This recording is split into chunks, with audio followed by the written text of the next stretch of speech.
This is the Building Resilience Podcast, episode 204, The Power of Micro Habits. Welcome to Building Resilience, a podcast where theory, practical strategies, and inspiring stories show you how to unlock your best life. I'm your host, Leah Davidson. As a certified life coach, speech-language pathologist, and nervous system resilience expert, it is my mission to teach you how to be more resilient to life's adversities. I will show you how to manage your mind, befriend your nervous system, process your emotions, and even eliminate stress. It's time to do more than just survive. It's time to thrive.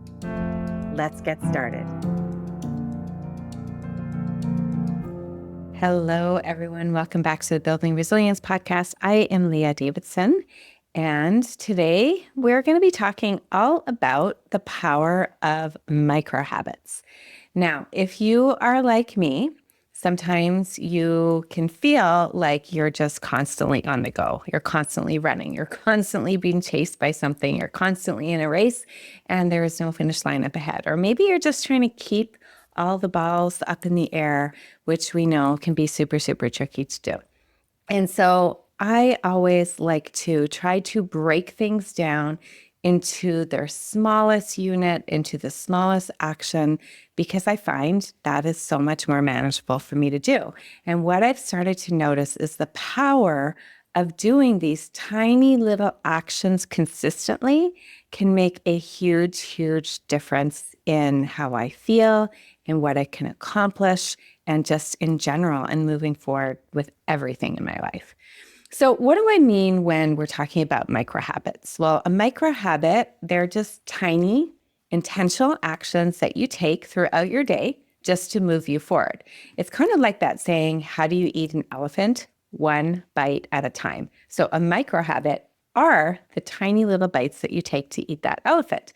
So think of them also as like adding small drops of water into a bucket. Individually, a drop of water is nothing. It may not seem like much, but over time, you know that all those drops will build up that bucket.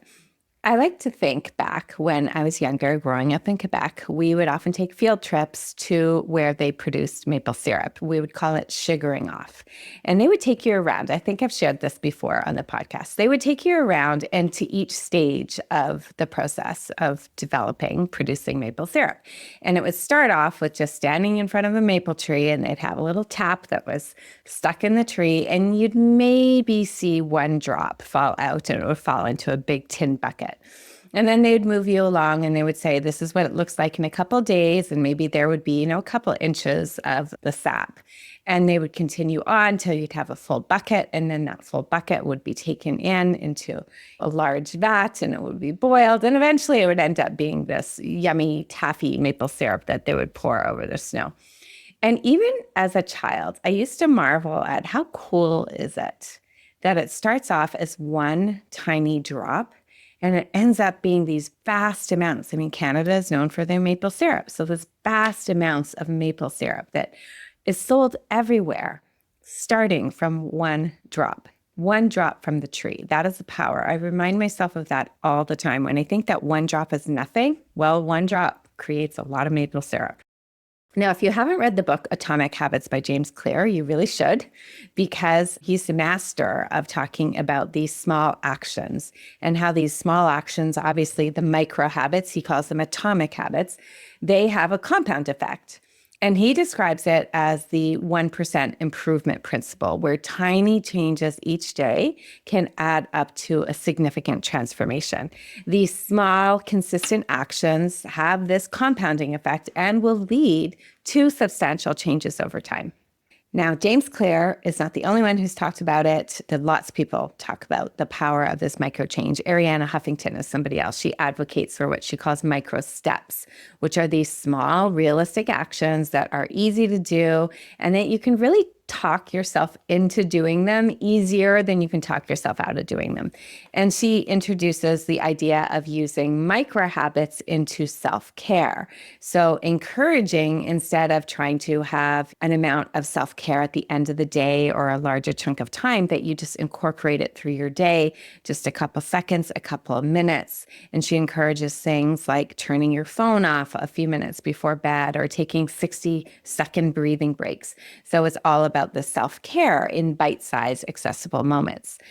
Now, the other day, I was having a conversation with somebody and I was sharing with them that I had been kind of surprised at the power of consistency when I looked at my phone and I looked at the album that I have on there called My File of Fabulous.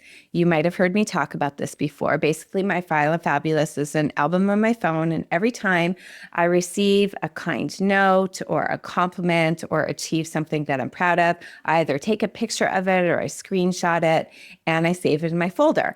So I include things in there like texts from my kids or cards or notes from my kids, emails. Sometimes it could be a comment or a message on Instagram.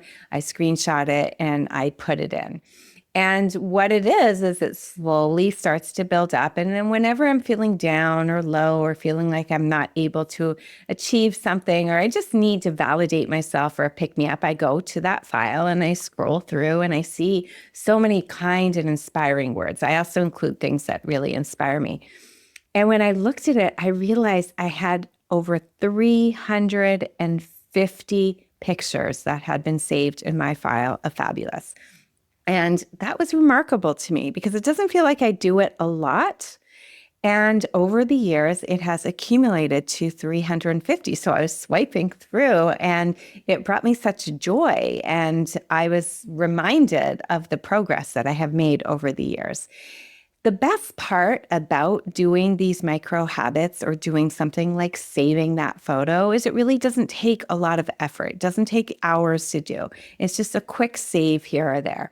And it really illustrated to me the power of doing the smallest things. So why do you think that micro habits work so well? Well, I think it comes down to three main things: the simplicity of it, the consistency of it, and the cumulative or the compound effect. So firstly, micro habits, they're usually simple. You don't need a lot of time or money or resources to get started with a micro habit. They work because they're easy to fit into your day without really disrupting everything else. These are the little things that you can do that require very little effort, and it's easier to do them than to not do them. They're easy to fit in your day, and obviously they're going to be unique to you. You get to decide what is meaningful to you and add it in. Now, secondly, these habits, they will build consistency without requiring tons of effort or willpower. So consistency is more important than the intensity. So even things like small acts of self-care helps you build up that resilience. Or I often talk about with people in my Connections membership, we're slowly trying to introduce moments of safety. And these moments of safety end up building up your capacity for safety and your whole zone of resilience. So it's kind of just like working out will strengthen your muscles. If you're doing small acts, say small acts of self-care, your ability to cope with overwhelm and stress will increase. It's almost like having this little reset button that you can press throughout the day, or that you're constantly just plugging in your phone to get a little boost of a charger. These little things can keep you from burning out. Now, most of us know the frustration of starting something big and then dropping it because maybe it is too big and we don't have enough time and we get overwhelmed. But micro habits are much more sustainable because you don't need hours to do them. You just need a moment. And so it's easier to consistently give a moment than to give an hour. Now, finally, micro habits work tremendously well because they have a cumulative effect. And just like I shared with that drop in the bucket, the more drops we have in the bucket, we can see the compound effect. And you can think of it also like planting seeds.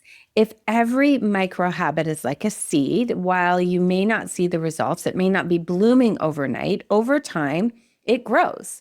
You end up creating this garden of well-being that can help you navigate the tough times in your life with much greater ease and much greater resilience. And these tiny little micro habits are like mini breaks for your nervous system over and over. They build up your capacity to handle more. Another example is think of drinking water.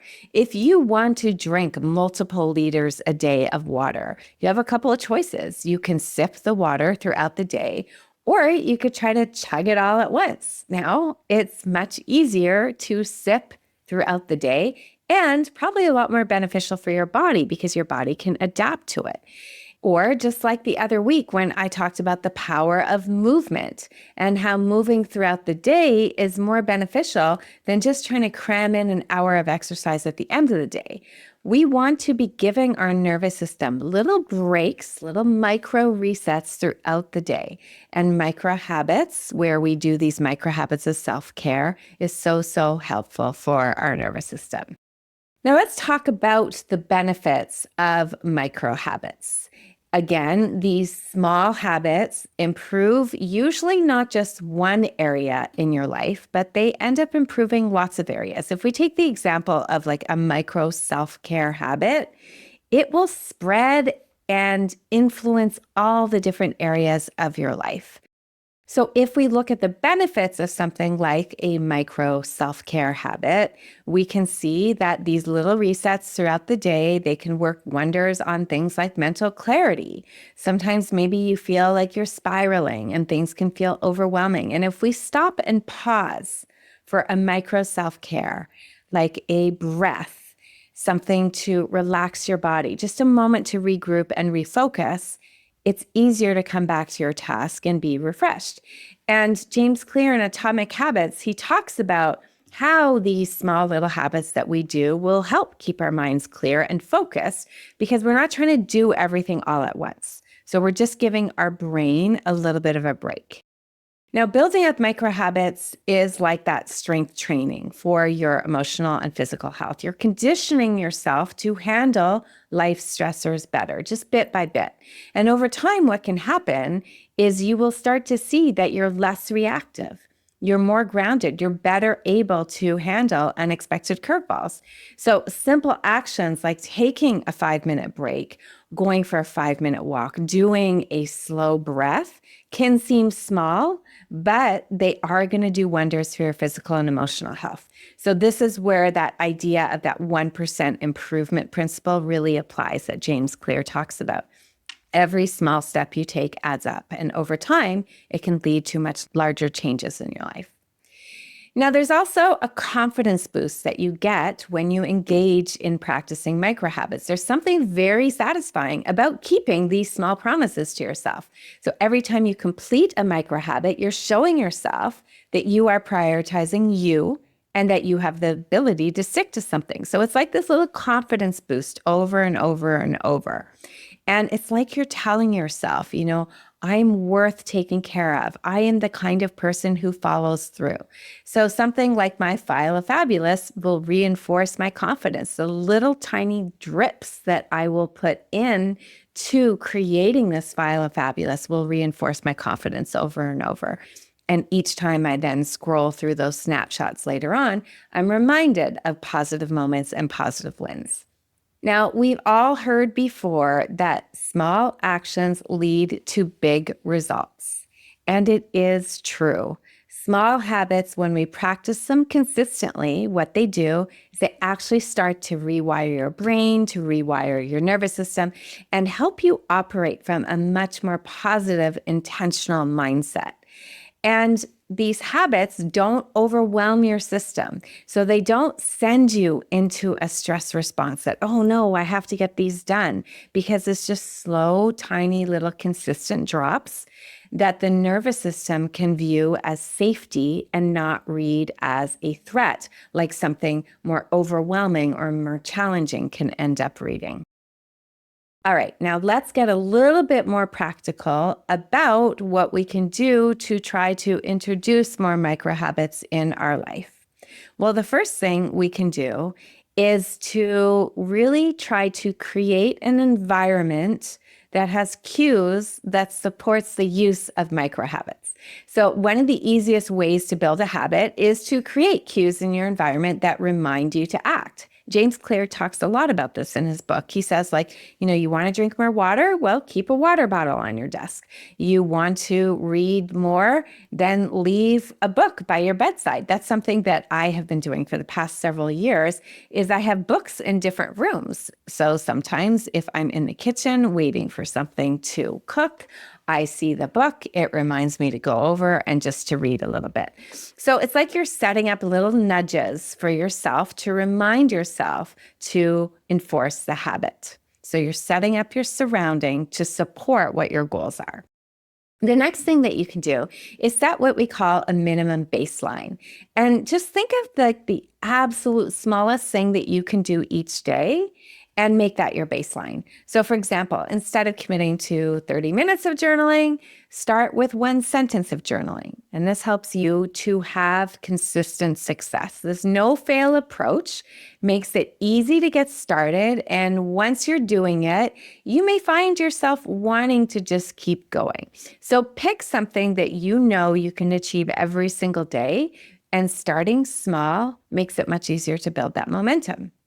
The next thing you can do is really leverage the power of 5 minutes. And I've talked about this before multiple times on the podcast because it's something that I do all the time. Do not underestimate what you can achieve in just 5 minutes.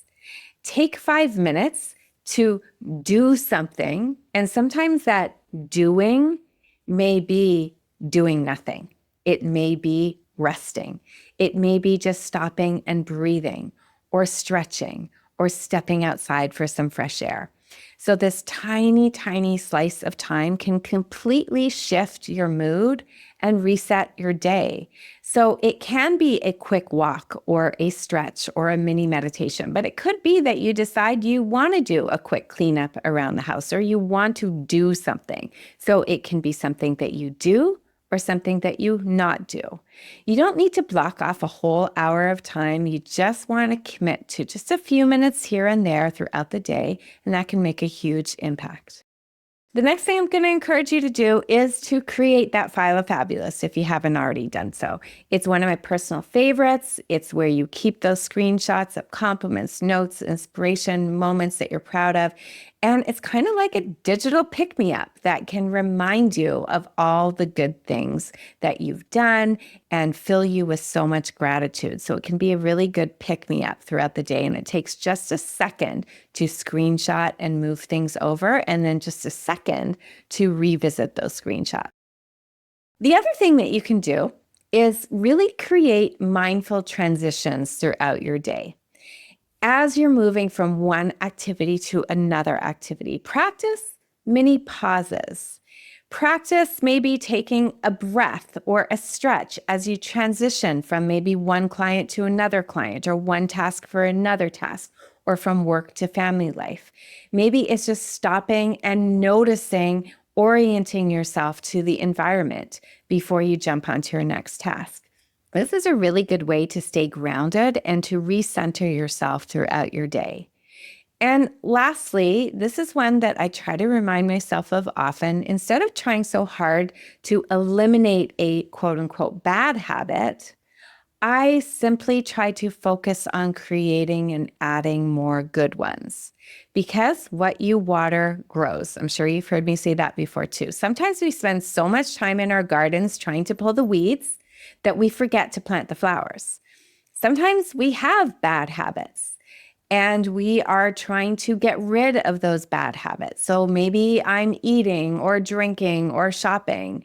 And often I'm doing these things because I am trying to regulate myself. So stopping cold turkey from doing those things can be overwhelming, because then my system's like, well, what else are you using to regulate? If you're removing sugar and shopping and drinking, what am I supposed to be doing?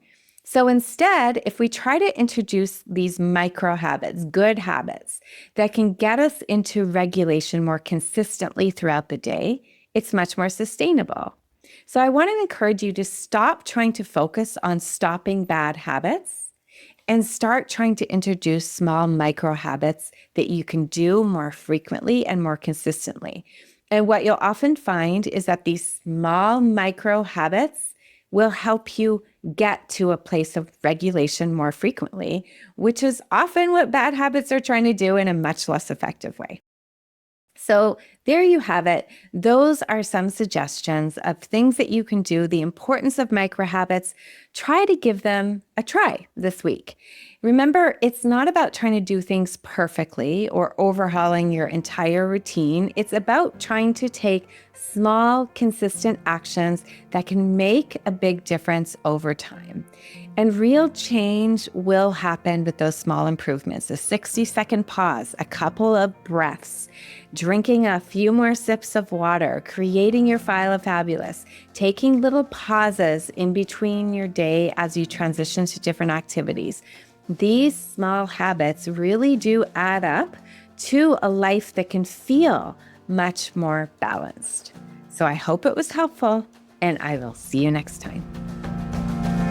Thank you for listening to the Building Resilience podcast. If you're interested in learning a little bit more about managing stress, building resilience, and leading a more purposeful life, then make sure we're connected on Instagram and Facebook at Leah Davidson Life Coaching.